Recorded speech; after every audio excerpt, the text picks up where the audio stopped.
这道菜基本上是我跟其他朋友一起做菜的时候，我第一个就会拿出来的菜。当年呢，我因为走读，就在一个需要坐1个多小时汽车的地方，就那所初中对于我来说其实是一个陌生的环境嘛，就是结交一些小伙伴还是挺有压力的事情。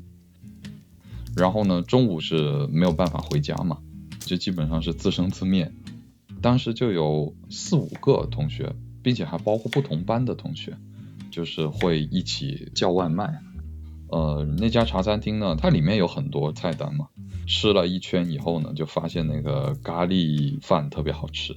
基本上是每天中午都会叫那一家，因为完全吃不腻，吃着吃着也是有比较深的情感。怎么说呢，就是结识了我的第一批朋友吧。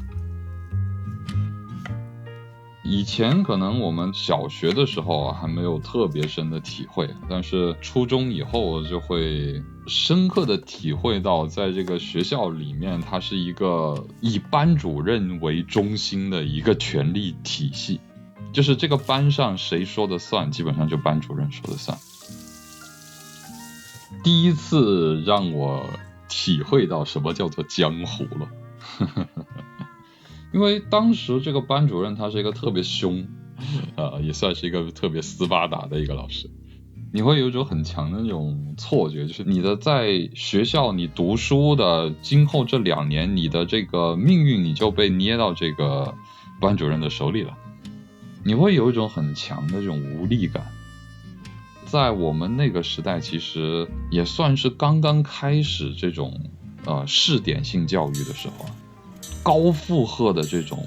作业啊，包括这个学习的这种高压环境啊，也是给人一种很强的这种挫折感。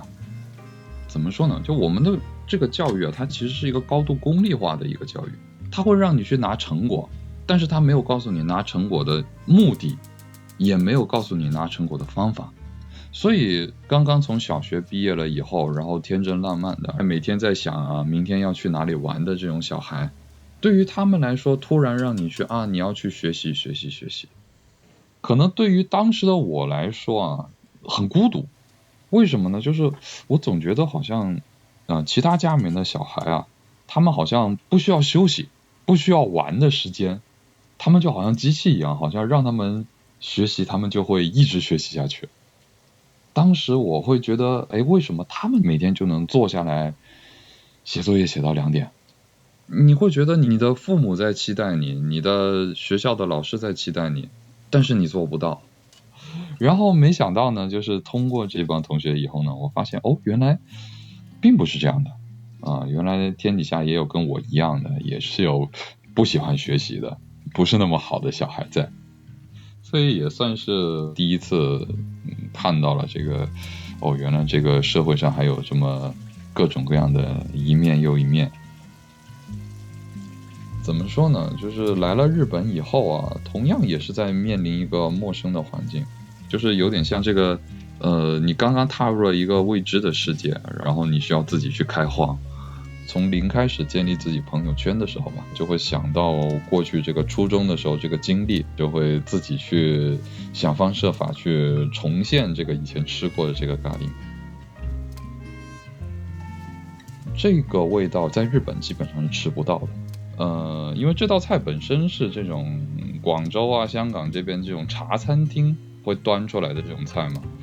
这家店呢，我大学的时候还去吃过一次，但是之后我再去找的话，那家店已经没有了。怎么说呢？那个味道就一直记在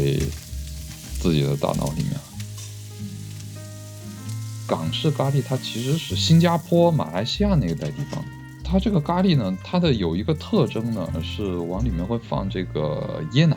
所以它做出的味道呢，它会有一种很特殊的椰香，然后还会有一种这个就是椰奶的那种很独特的那种浓郁感。所以我就开始试着通过各种各样的这个咖喱块，然后往里面放进椰奶来还原这个味道。可能有的料理可能反复做都会失败但是在这个做料理的过程啊，其实也是能够想的，就回忆到啊，就当时初中的时候10几岁的小孩的那种友情吧。对于现在的自己来说，就那个时代就感觉好像是挺梦幻的吧。它正好伴随着我从一个小孩到一个青少年吧，在这个转型的这个过程之中啊，包括认识的世界啊，然后包括看到的东西啊，包括见到的人呐，包括对这个社会的认知啊，都在产生一个变化的一个时代。而且在这个时期里面，你也会感觉到孤独啊，会感觉到困惑。往往在感觉到孤独的时候、困惑的时候，我呢就可能会自己做来吃一吃，然后来给自己打打气，算是一个忆苦思甜吧啊，回忆自己的青春的时候，作为一个纪念嘛。No matter how far,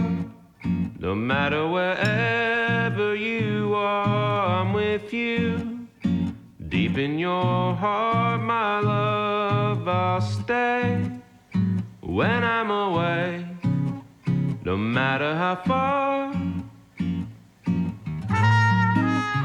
no matter the weight,